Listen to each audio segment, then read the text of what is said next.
Welcome to Its History. Today I'll tell you the story of Masada. This extraordinary stronghold was the last bastion of the Zealots, who in the clash with the Roman legions preferred to perish by their own hand than to end their lives as slaves. But in order to fully understand their sacrifice, first we must find out a bit more about the Jewish war from the year 66 AD. It was a Jewish uprising which broke out against the Roman occupation, which we know from the Old Testament. The war started in Caesarea and quickly spread all over Judea. The insurgent units managed quite well in the beginning. They even managed to defeat the Roman Legion 12. All in all, however, the aftermath of the uprising turned out to be tragic. The famous temple in Jerusalem was destroyed, and the historians count the casualties in tens and even hundreds of thousands. The Zealots were one of the insurgent splinter groups completely devoted to the cause, hating both the Romans and their collaborators. Soldiers who considered surrendering equal to renouncing God. However, in spite of their great devotion, they were far from pious. The Sicarii, as one fraction was called, was also known as the dagger wielders, and was characterized by exceptional viciousness. In order to sustain their control of the stronghold and to get food, they would plunder villages like Engadi, for instance, where 700 inhabitants fell victim to their swords. Possibly many Jews among them. The Zealots made it to Masada in the year 66, but the keep had been built 100 years earlier on the orders of Herod the Great. Situated in the mountains, exceptionally hard to conquer, the keep was additionally surrounded by a wall and equipped with water tanks and huge granaries. The self-sufficient Masada could effortlessly withstand long months of siege, something the Romans were soon about to find out. After the fall of Jerusalem, many refugees joined the Sicarii, hiding in the mountain keep, and this was one of the last three places resisting the Romans.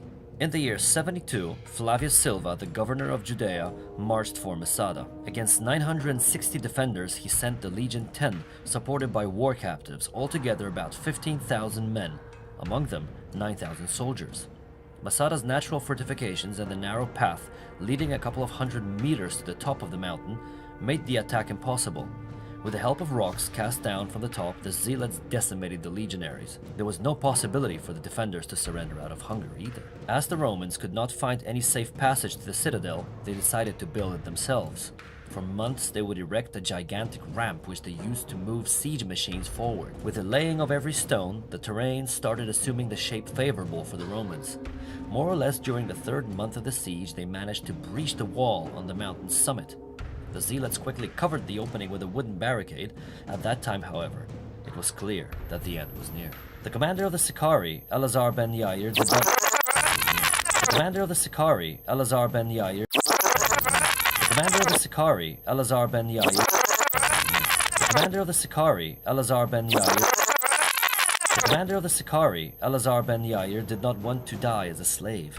He knew what awaited the defenders of the keep: death, slavery, and disgrace. On the last night, he gathered the defenders of Masada and spoke. "Long ago, valiant men, we made a decision that we would neither serve the Romans nor anyone else but God himself. For he and he only is the true and just ruler of men. And now the time has come that demands the confirmation of this conviction with deeds. May we not cover ourselves with shame during this time of trial. Before, we did not want to carry the shackles of slavery when it did not even mean danger.